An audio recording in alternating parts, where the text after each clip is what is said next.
দর্শক, এইচএসসি পরীক্ষার খবরাখবর একটু জেনে নিতে চাই আমার সহকর্মীদের কাছ থেকে। রাজধানী এবং রাজধানীর বাইরে থেকে যুক্ত হচ্ছেন। শুরুতেই যাব আল আমিন হক অহনের কাছে। অহন, কোথায় রয়েছেন এই মুহূর্তে?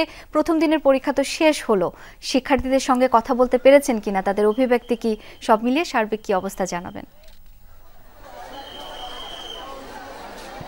বনানী বিদ্যানিকেতন স্কুল অ্যান্ড কলেজে রয়েছে, শিক্ষার্থীদের কথা বলছে উচ্ছ্বাস তাদের মধ্যে। যারা বের হয়ে আসছেন এই সব শিক্ষার্থীরা তাদের পরীক্ষা ভালো হয়েছে সেটি যেমন বলছিলেন, একই সঙ্গে তারা বলছিলেন যে প্রশ্নপত্র এবার যেমন হয়েছে সেটি বেশ ভালো। আমি যদি কয়েকজনের সাথে কথা বলি, কেমন হলো পরীক্ষা? জি আলহামদুলিল্লাহ, অনেক ভালো হয়েছে। পরীক্ষা ভালো হয়েছে, প্রশ্ন অনেক সহজ, 7টার জায়গায় 8টা লিখে দিয়ে এসেছি। জি আলহামদুলিল্লাহ, প্রশ্ন অনেক সহজ হয়েছে। নারী শিক্ষার্থী যারা আছে তাদের সঙ্গে যদি একটু, কেমন হলো পরীক্ষা যদি তুমি? আলহামদুলিল্লাহ মোটামুটি ভালো হয়েছে, এবং সবচেয়ে বড় কথা হয়েছে এমসিকিউ 2টা অপশন সঠিক মনে হয়, যেটা আন্দাজ করে দিয়েছে এটাই বলেছে। আন্দাজ করার গেছে না, এমসিকিউ তুলনামূলক খুবই সহজ হয়েছে, বাট সিকিউতে যে আমাদের কাছে একটু মনে হয়েছে যে এটা একটু বেশি ক্রিটিক্যাল।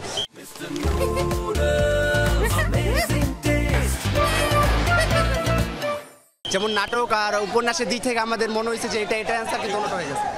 স্যার সিকিউ আমি একটু বলি স্যার, সিকিউ অনেক সহজ হয়েছে কিন্তু এমসিকিউটা একটু কঠিন হয়েছে স্যার, এটাই। এমন কথাই তারা বলছিলেন। মিশ্র প্রতিক্রিয়া যদি আমরা বলি, আমরা যারা পরীক্ষা দিয়ে বের হচ্ছেন তাদের মধ্যে বেশ উচ্ছ্বাসও আমরা দেখেছি। তারা বলছিলেন যে পরীক্ষায় যে ধরনের হওয়ার কথা, নিশ্চয়ই পরীক্ষা ভালো হলো। আলহামদুলিল্লাহ। কতটা ভালো হলো, সেই কেমন হলো পরীক্ষা? কোনো অসঙ্গতি ছিল? প্রশ্নপত্র ঠিকঠাক ছিল? হ্যাঁ, সবকিছু ঠিকঠাক ছিল। জি আলহামদুলিল্লাহ, ভালো হয়েছে। আলহামদুলিল্লাহ, অনেক ভালোই হয়েছে পরীক্ষা। আর প্রশ্ন কোনো অসঙ্গতি ছিল কিনা? না, প্রশ্ন অনেক সহজ হয়েছে, আমরা কমন পেয়েছি, 7টাই কমন পেয়েছি। হ্যাঁ, সেম। প্রশ্নপত্র কি ঠিকঠাক ছিল? জি আলহামদুলিল্লাহ, কমন পড়েছে। প্রশ্নপত্র ঠিকঠাক ছিল কিনা, কেমন হলো? আমাদের আলহামদুলিল্লাহ, আমরা যেভাবে প্রিপারেশন নিয়েছি আমাদের ওইরকম ভাবে পরীক্ষা দিতে তারা পেরেছেন। অর্থাৎ প্রিপারেশন যেভাবে নিয়েছেন সেভাবেই তারা পরীক্ষা দিয়েছেন। সামনে আরো পরীক্ষাগুলো আছে, সেগুলো যদি ঠিকঠাক হয় সবাই ভালো ফলাফল করবেন, এমন প্রত্যাশায় রয়েছে। নিশ্চয়ই আমরাও সেই প্রত্যাশাই করছি, সবাই সুন্দরভাবে পরীক্ষা যেন সম্পন্ন করতে পারে। আমরা অনেক ধন্যবাদ। ঢাকার খবর শুনছিলাম, একটু রাজশাহীতে যেতে চাই, সেখানে আছেন সহকর্মী তারেক মাহমুদ। তারেক, ঢাকার পরীক্ষার্থীরা সবাই বলছেন পরীক্ষা সুন্দর হয়েছে, প্রশ্নপত্র ঠিকঠাক ছিল। একটু রাজশাহীর খবর জানতে চাই, কি বলছেন পরীক্ষার্থীরা? শাওন, একটু আগে সেই পরীক্ষা শেষ হয়েছে, শিক্ষার্থীদের সাথে কথা বলেছি। শিক্ষার্থীরা বলছেন এবারের পরীক্ষা তারা ভালো দিয়েছেন। আজকে একটু তাদের কাছেও জানতে চাইবো, আজকের পরীক্ষা কেমন ছিল, প্রশ্নপত্র কেমন ছিল, একটু জানতে চাচ্ছি আপনার কাছে। আলহামদুলিল্লাহ, প্রশ্নপত্র অনেক সহজ হয়েছে। এমসিকিউটা একটু হার্ড হয়েছে রাজশাহী বোর্ডের, কিন্তু সিকিউটা অনেক সহজ এবং অনেক ভালো হয়েছে।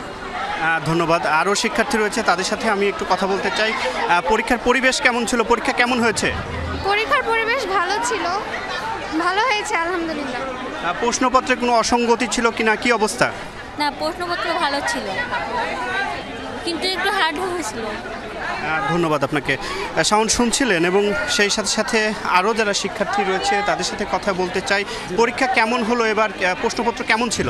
প্রশ্নপত্র মোটামুটি ইজি ছিল। পরীক্ষাটা আশানুরূপ যেরকম আশা করছি তার চেয়ে অনেক ভালো হয়েছে। পরীক্ষাটা মানে যেরকম সবগুলো বইয়ের ভিতর থেকে এসে সবগুলো গতানুগতিক প্রশ্ন, সবগুলো ইনশাল্লাহ পরীক্ষাটা অনেক ভালো হয়েছে। বলা যায় যে পরীক্ষাগুলো আশানুরূপ, যে আমরা যে প্রশ্ন আশা করছি এরকম প্রশ্নই আমাদের প্রাপ্য বা এরকম আমরা পাইছি। ধন্যবাদ আপনাকে। শিক্ষার্থীরা যেমনটি প্রশ্ন আশা করছিলেন তেমনটি হয়েছে, বেশিরভাগ শিক্ষার্থী কিন্তু তেমনটি আমাকে জানিয়েছেন। এবং এখন পর্যন্ত আমি রয়েছি রাজশাহীর শাহ মখদুম কলেজে, এবং অন্য যে কেন্দ্রগুলো রয়েছে বেশিরভাগ কেন্দ্রগুলোতেই পরীক্ষা কিন্তু শেষ হয়ে, সব কেন্দ্রগুলোতে পরীক্ষা শেষ হয়েছে। শিক্ষার্থীরা তারা বের হতে শুরু করেছেন। এখন কিছুটা বৃষ্টি হচ্ছে রাজশাহীতে, সে কারণে বাইরেও কিন্তু অভিভাবকরা তাদের সন্তানদের জন্য, এই শিক্ষার্থীদের জন্য অপেক্ষা করছেন। এবং বেশিরভাগ শিক্ষার্থী বলছেন এবার যেহেতু প্রথম পরীক্ষা তাদের ভালো হয়েছে। এবং সকাল 10টা থেকে 1টা পর্যন্ত কিন্তু আমি রাজশাহীর কয়েকটি কেন্দ্রে ঘুরে যতটুকু দেখতে পেয়েছি যে সার্বিক বিষয়ে যে নিরাপত্তার যে বিষয়টি সেটি কিন্তু ছিল। এবং সেই সাথে সাথে প্রত্যেকটি কেন্দ্রে কিন্তু যে হ্যান্ড স্যানিটাইজার এবং মাস্ক পরে বাধ্যতামূলকভাবেই কিন্তু কেন্দ্রে শিক্ষার্থীরা প্রবেশ করেছেন। সুন্দরভাবে সুষ্ঠুভাবে রাজশাহীতে পরীক্ষা অনুষ্ঠিত হয়েছে। শাওন, তার মানে খুব সুন্দর সুষ্ঠুভাবে পরীক্ষা সম্পন্ন হয়েছে এবং পরীক্ষার্থীদের মোটামুটি মিশ্র একটি প্রতিক্রিয়াও আমরা পেলাম। অনেক ধন্যবাদ তারেক আপনাকে।